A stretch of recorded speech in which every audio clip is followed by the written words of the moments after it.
Assalamualaikum warahmatullahi wabarakatuh. Perkenalkan, nama saya adalah Irma Yunisi. Saya adalah mahasiswa Magister Ilmu Komputer di Universitas Budi Luhur.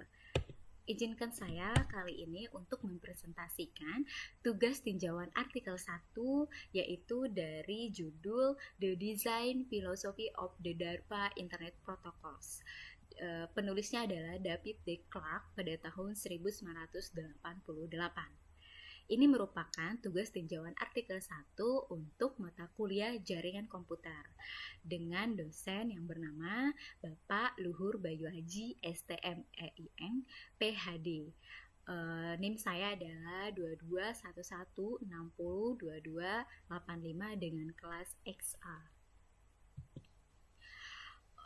Untuk tujuan artikel jurnal ada 3. Yang pertama, menjelaskan bagaimana protokol bekerja dan menjelaskan faktor mengapa sulit untuk menyimpulkan protokol tersebut bekerja berdasarkan connectionless atau datagram.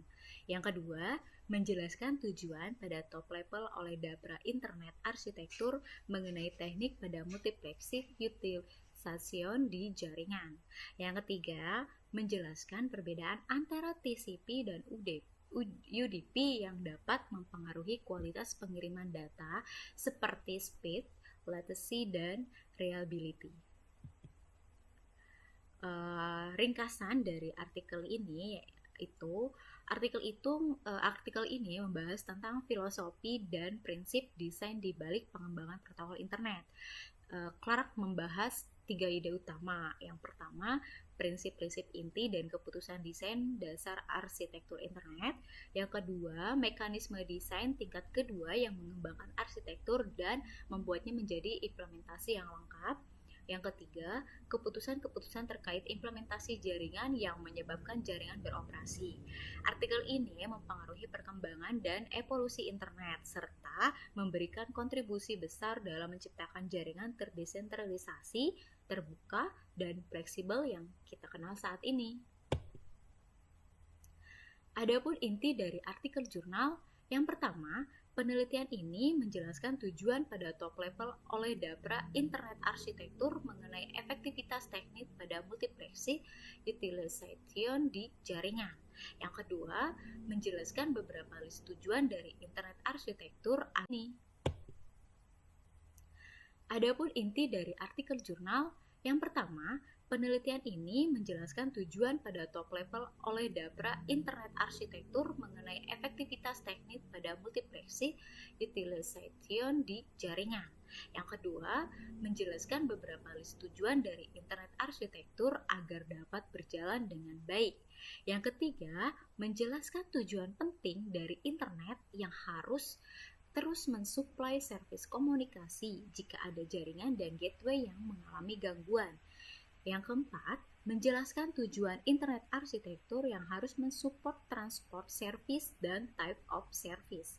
Yang kelima, menjelaskan perbedaan antara TCP dan UDP yang dapat mempengaruhi kualitas pengiriman data seperti speed, latency, dan reliability.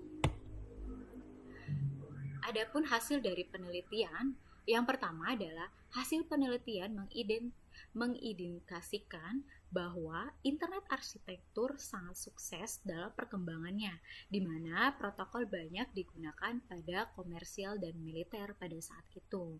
Yang kedua, internet arsitektur priorities goal atau tujuan membuat situasi menjadi lebih jelas saat desainer dapat mengerti akan kebutuhan dari user.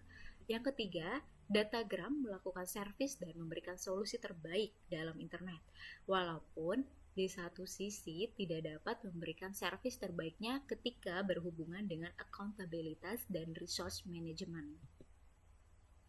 Kekuatan dari penelitian atau kelebihan dari penelitian ini menurut saya yang pertama, penelitian ini tuh memberikan wawasan dan pemahaman yang lebih dalam tentang desain dan filosofi di balik protokol internet yang menjadi dasar dari perkembangan internet saat ini.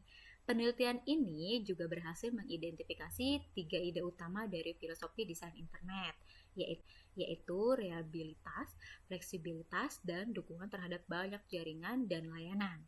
Hal ini memberikan pandangan yang jelas tentang mengapa internet dirancang sedemikian rupa. Yang ketiga, kekuatannya adalah penekanan pada kesederhanaan atau simplicity menjadi salah satu kunci keberhasilan desain internet yang membuatnya mudah dikembangkan dan diterapkan pada skala besar. Selain dari kelebihan, tentunya ada kelemahan. Menurut saya, kelemahan dari penelitian ini yang pertama adalah paper ini ditulis pada tahun 1988. Beberapa asumsi dan kondisi lingkungan internet sudah tidak berlaku lagi saat ini. Hal ini membatasi relevansi paper ini terhadap masalah dan tantangan saat ini dalam mengembangkan dan mengelola internet. Yang kedua, paper ini juga membahas secara rinci mengenai keamanan internet. Jadi tidak dibahas tentang keamanan internetnya secara rinci. Ini kan menjadi masalah yang semakin mendesak untuk saat ini. Contohnya semakin banyaknya ancaman cyber yang muncul. Yang ketiga, karena bahasa yang digunakan cenderung teknis, paper ini mungkin agak sulit dipahami oleh orang awam yang tidak berkecimpung di bidang teknologi dan jaringan komputer. Adapun dampak dan opini terhadap artikel paper ini. Yang pertama, dampaknya adalah secara keseluruhan dampak paper ini itu sangat besar dan pengaruhnya dapat dilihat dalam cara kita menggunakan internet saat ini. Paper ini telah membentuk perkembangan dan evolusi internet, memungkinkannya menjadi jaringan terbuka, fleksibel, dan terdesentralisasi yang kita kenal hari ini. Paper ini juga telah mempengaruhi pengembangan standar dan protokol yang masih digunakan saat ini seperti TCP/IP, HTTP, dan SMTP. Untuk opini kepada artikel ini, penelitian yang dilakukan pada tahun 1988 di mana hasil penelitian ini masih bisa dikembangkan lebih baik lagi mengikuti perkembangan industri jaringan dan internet saat ini. Dan untuk proyek ARPANET sendiri itu sudah dinonaktifkan tahun 1990. Ini saya mendapatkan sumbernya dari Wikipedia #ARPANET. Demikian yang dapat saya sampaikan mengenai tinjauan artikel 1. Kurang lebihnya saya mohon maaf.